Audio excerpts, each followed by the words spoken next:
روزانہ ایسے اسلامی واقعات سننے کے لیے ہمارے چینل کو سبسکرائب ضرور کریں۔ دوستوں، حابیل نہایت ہی شہادت مند، فرمانبردار اور نیک سیرت بیٹے تھے۔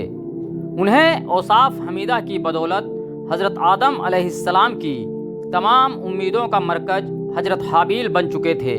حضرت آدم کو یقین تھا کہ میری نسل کو راہ راست پر رکھنے اور اللہ کے دین کو آگے بڑھانے میں یہی بیٹا میرا ہم قدم ہوگا۔ چنانچہ یہی وہ بنیادی وجہ تھی کہ جس بنا پر حسد میں آ کر قابیل نے حضرت حابیل کو شہید کر دیا، کیونکہ قابیل چاہتا تھا کہ حضرت آدم کے بعد نبوت کا تاج اور انسانوں کی بھاگ دوڑ کا صحرا اسی کے سر سجے، لیکن یہ حضرت حابیل کے ہوتے ہوئے ناممکن تھا۔ اسی لیے اس نے حضرت حابیل کو شہید کر دیا۔ حابیل چونکہ حضرت آدم اور حضرت حوا کی آنکھوں کا تارا تھے، اسی لیے ان کی شہادت کے بعد وہ دونوں بے حد غمگین رہنے لگے۔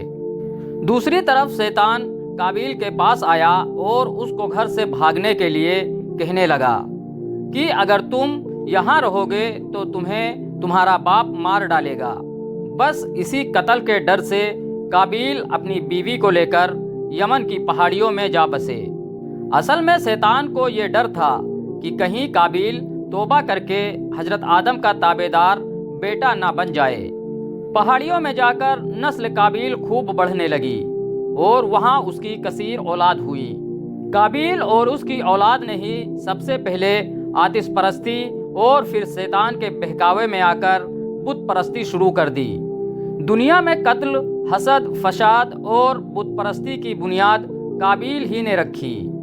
حضرت عبداللہ بن مسعود سے روایت ہے کہ حضور نبی کریم صلی اللہ علیہ وسلم نے فرمایا، دنیا میں جب بھی کوئی جرم سے قتل ہوتا ہے تو وہ اس کا ایک گناہ حضرت آدم علیہ السلام کے بیٹے قابیل کی گردن پر ضرور ہوتا ہے، اس لیے کہ یہ وہ شخص ہے جس نے ظالمانہ قتل کی ابتدا کی اور یہ ناپاک طریقہ جاری کیا۔ دوسری طرف حضرت حابیل کی شہادت کے بعد حضرت آدم غمگین رہتے، انہیں اپنے جانشین کو کھونے کا بہت دکھ تھا۔ حضرت آدم اور حضرت حوا اکثر بیٹھ کر گھنٹوں آنسو بہایا کرتے۔ پھر ایک دن اللہ پاک سے حضرت آدم علیہ السلام نے یوں دعا فرمائی، اے اللہ پاک، مجھے ایسی پاک اولاد عطا فرما جو تیرے دین کو پھیلانے میں میری مدد کرے اور میرے بعد بھی تیرے نام کو اور تیرے پیغام کو دنیا میں پھیلاتا رہے۔ مجھے نیک اور صالح اولاد عطا فرما۔ اللہ پاک نے حضرت آدم کی دعا قبول فرمائی اور پھر کچھ ہی عرصہ بعد حضرت شیش علیہ السلام پیدا ہوئے۔ حضرت شیش کی پیدائش پر حضرت آدم اور اماں حوا نے بے حد خوشیاں منائیں اور اللہ کا شکر ادا کیا۔ روایت میں ہے کہ جب حضرت شیش علیہ السلام پیدا ہوئے تو اس وقت حضرت آدم کی عمر مبارک 130 سال تھی۔ جب یہ تیسرا بیٹا پیدا ہوا تو اماں حوا نے ان کا نام شیش رکھا۔ عربی میں شیش کے معنی عطیہ خداوندی کے ہیں، مطلب اللہ کی طرف سے عطا کیے جانے والا خوبصورت تحفہ۔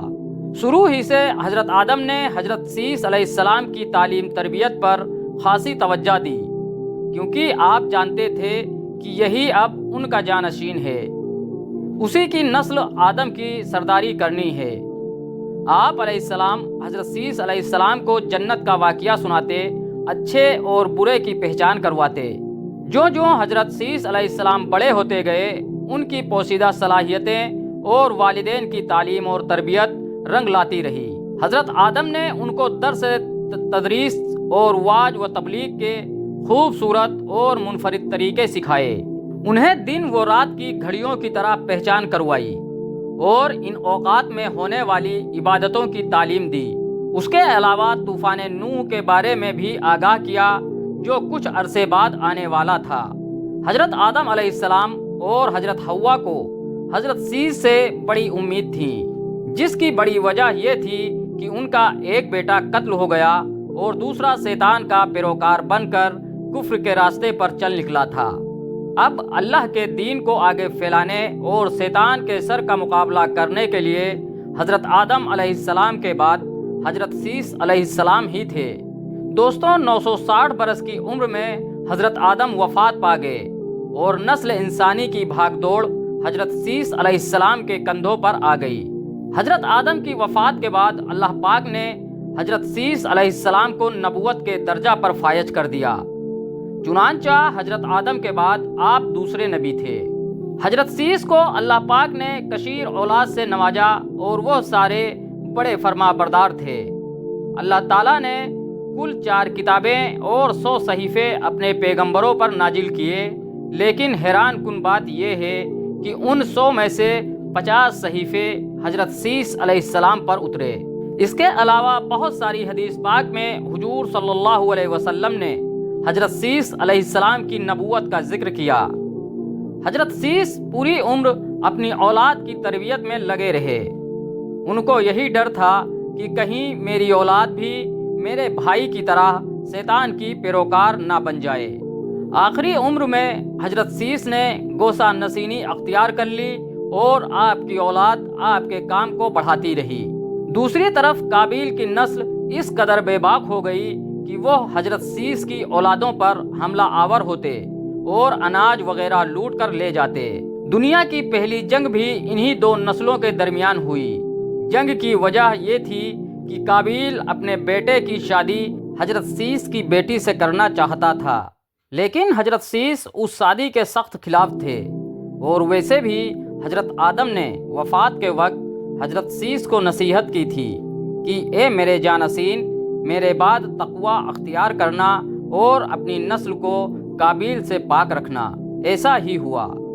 حضرت سیس نے شادی سے انکار کیا، جس پر قابیل کے بیٹے حضرت سیس کی اولاد میں سے لڑکی کو اٹھا کر لے گئے، جس پر حضرت سیس نے اللہ کے حکم سے قابیل کے لشکر پر حملہ کیا اور انہیں تہس نہس کر کے لڑکی کو آزاد کروا لیا۔